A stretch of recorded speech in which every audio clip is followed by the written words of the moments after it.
Social justice की बात करते हैं या तो पॉलिटिकल जस्टिस की। इकोनॉमिक जस्टिस की बात बहुत कम नजर आता है। पॉलिटिकल में कोई लाल झंडे वाले आते हैं, वो थोड़ा बहुत ये बात करते हैं और वो भी करते हैं धन और धरती बटके रहेगा मेरा वाला छोड़कर। राजनीतिक सत्ता के लिए आर्थिक सत्ता बहुत जरूरी है, जिसके हाथ में आप आंकड़े से देख लीजिए कि 54% वाले की आज आर्थिक सत्ता है और 3% वालों की जो है सामाजिक सत्ता है। चीज़ों को समझने के लिए हमें अपने महापुरुषों के किए कार्यों को ही सिर्फ हम दोहरा दें, उन्हीं को हम फिर से अगर खड़ा कर दें तो हमारा काम हो गया। इंजीनियर्स इंडिया लिमिटेड चाहता तो एक इंजीनियरिंग कॉलेज बना सकते थे, यूनिवर्सिटी बना सकते थे। मेडिकल फील्ड के हमारे लोग चाहते मेडिकल कॉलेज यूनिवर्सिटी बना सकते थे। एडवोकेट्स लोग चाहते तो अपना एडवोकेट के लिए हम अपना कॉलेज यूनिवर्सिटी बना सकते थे, लॉ यूनिवर्सिटी बना सकते थे। सिर्फ हम इंतजार करते हैं कि सत्ता में जाएंगे तो भाई सरकारी चीज़ होगा वो हमारी होगी। ना आप सत्ता में कभी जाएंगे ना कभी आपकी होगी।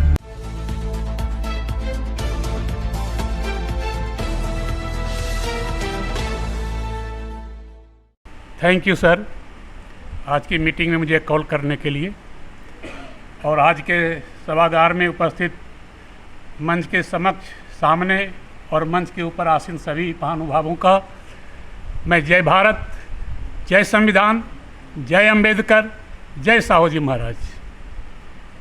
आज की जो मीटिंग है समृद्ध Bharat chamber of commerce and industry, तकरीबन यही काम आज से 100 साल के ऊपर हमारे साहू जी महाराज ने कर चुके हैं। वो कुछ नहीं था, वो यही था, समृद्ध बहुजन चैम्बर ऑफ कॉमर्स ही था। वो क्या किया उन्होंने, हमारे लोगों की भागीदारी जब नहीं थी, हिस्सेदारी नहीं थी उनके राज्य में, जब देखा हर जगह एक वर्ग विशेष जाति के लोग भरे पड़े हैं, तो उन्होंने यही तो किया था। उनके लिए जो 50% की भागीदारी फिक्स की थी, और इतना ही नहीं, उनके लिए कॉलेज है, हॉस्टल है, सारी व्यवस्था दी उन्होंने। तो आज जो हम समृद्ध भारत की बात करने जा रहे हैं, वो उस समय ही एक तरह से समृद्ध बहुजन चैम्बर ऑफ कॉमर्स था उनका। तो अगर हम साहू जी महाराज की बातों को ही आज के ज़माने में उतारने ले तो हमारा काम हो जाए। आपने बहुत अच्छी बात एक रखी है, एक इकोनॉमिक जस्टिस। हम बार बार कहीं जाते हैं तो एक सोशल जस्टिस की बात करते हैं या तो पॉलिटिकल जस्टिस की। इकोनॉमिक जस्टिस की बात बहुत कम नज़र आता है। पॉलिटिकल में कोई लाल झंडे वाले आते हैं, वो थोड़ा बहुत ये बात करते हैं और वो भी करते हैं धन और धरती बटके रहेगा मेरा वाला छोड़कर। तो ये है इकोनॉमिक जस्टिस देश में। तो जब तक ये इकोनॉमिक जस्टिस नहीं होगा तब तक ना तो आपका सोशल जस्टिस हो पाएगा ना तो पॉलिटिकल जस्टिस हो पाएगा। अगर आप देखें आज के समय में दो समुदाय, एक पारसी ले लें, एक जैन समुदाय, ये 140 करोड़ में इनका मुश्किल से 54% है, ये 35 लाख लोग, लेकिन इनका आर्थिक पावर जो है पूरे भारत पर है। 54% का होल्डिंग इकोनॉमिक वर्ल्ड में पूरे भारत पर उसका 100% है। और एक वर्ग है 3% जो सामाजिक सत्ता उसका है पूरे भारत पर। तो आप 90-85 खूब कहते रहिए, लेकिन जब तक आपके पास इकोनॉमिक पावर नहीं होगा, ना आपके पास सोशल जस्टिस आएगा, ना ही आपके पास पॉलिटिकल पावर आएगा। तो इसके लिए बहुत ज़रूरी है कि हमारा ये प्लेटफॉर्म जो आज तैयार हुआ है, इसके लिए मैं साधुवाद देता हूँ अपने संगठन के सारे पदाधिकारियों को, नेताओं को, कार्यकर्ताओं को, कि एक बहुत अच्छी शुरुआत आपने की है। और हम व्यक्तिगत रूप से कर रहे हैं, ऐसा नहीं कि नहीं करते हैं, लेकिन हमने सामूहिक और सार्वजनिक रूप से ये काम नहीं कर पाया है। मैं कई देखता हूँ, जितने भी हमारे लोग हैं, चाहे यूनिवर्सिटी में लीजिए, कोई इंडस्ट्री में लीजिए या सरकारी विभाग में लीजिए, तो SC ST के वहाँ पर यूनियन चल रहे हैं।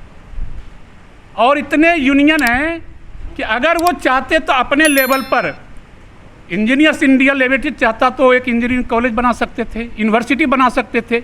मेडिकल फील्ड के हमारे लोग चाहते मेडिकल कॉलेज यूनिवर्सिटी बना सकते थे। एडवोकेट्स लोग चाहते तो अपना एडवोकेट के लिए हम अपना कॉलेज यूनिवर्सिटी बना सकते थे, लॉ यूनिवर्सिटी बना सकते थे। लेकिन हम कर क्या रहे हैं? सिर्फ हम इंतज़ार करते हैं कि सत्ता में जाएंगे तो भाई सरकारी चीज़ होगा वो हमारी होगी, ना आप सत्ता में कभी जाएंगे ना कभी आपकी होगी। हम इसी इंतज़ार में बैठे हैं।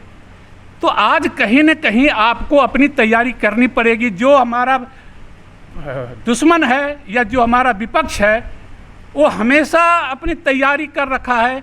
आज गांव-गांव में, कस्बे में उसका सरस्वती शिशु निकेतन है, उनका जो है वनवासी कल्याण केंद्र है। क्यों है? और उन्होंने ऐसा कुछ नहीं है कि 100 साल पहले वो नाम था, लेकिन काम उसने जो असली शुरू किया था यही 80 के दशक से शुरू किया था। हमसे 10 साल पहले शुरू किया उसने काम। 90-92 में आपके मंडल कमीशन आता है, तो इसी के पहले उन्होंने ही ये 10 साल ज़्यादा शुरुआत हुआ है उनका काम का। जो भी मंडल के जो चले हैं मामले वो सारे 80 के दशक से शुरू हुए हैं। तो इसलिए हमसे बहुत ज़्यादा पहले काम कर लिया, ऐसी बात नहीं है। लेकिन जब से हमें मिला था कुछ, उसके बाद हमने किया उसके लिए।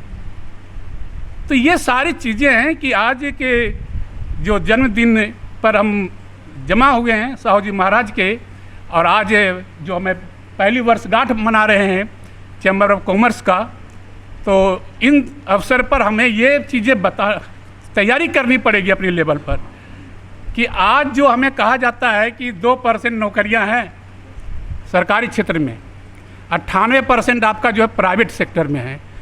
तो प्राइवेट सेक्टर में अगर 1 करोड़ नौकरी भी मान के चले, सरकारी क्षेत्र में है 2%, तो 50 करोड़ नौकरियां होनी चाहिए था बाहर में। कहाँ है वहाँ 50 करोड़? 50 करोड़ में फिर हम कितने हैं?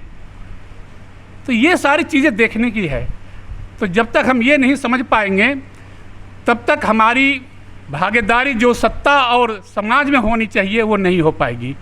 तो ये एक ऐसा प्लेटफॉर्म है, सामाजिक सत्ता और राजनीतिक सत्ता के लिए आर्थिक सत्ता बहुत ज़रूरी है, जिसके हाथ में आप आंकड़े से देख लीजिए कि 54% वाले की आज आर्थिक सत्ता है और 3% वालों की जो है सामाजिक सत्ता है। तो इस चीज़ों को समझने के लिए हमें अपने महापुरुषों के किए कार्यों को ही सिर्फ हम दोहरा दें, उन्हीं को हम फिर से अगर खड़ा कर दें तो हमारा काम हो गया। हमें नया अलग सोच के कुछ करने की ज़रूरत नहीं है। हर रोज़ एक संगठन बनाते हैं, नई बातें करते हैं, नई विचार को लाते हैं, लेकिन अंत में वो कहाँ पहुँचते हैं? वहीं जहाँ से चलते हैं वो। तो इसलिए हमें नए रास्ते तलाशने की ज़रूरत नहीं है। अगर हमें वही बने बनाए रास्ते को ही अपना लें, अपने महापुरुषों के किए कार्यों को ही हम दोहरा दें, तो हमारा काम हो जाएगा। तो इन्हीं सब बातों के साथ मैं अपनी बात समाप्त करता हूँ। धन्यवाद। समय की कमी की वजह से मैं अपनी बात ज़्यादा नहीं रख सकता। Thank you.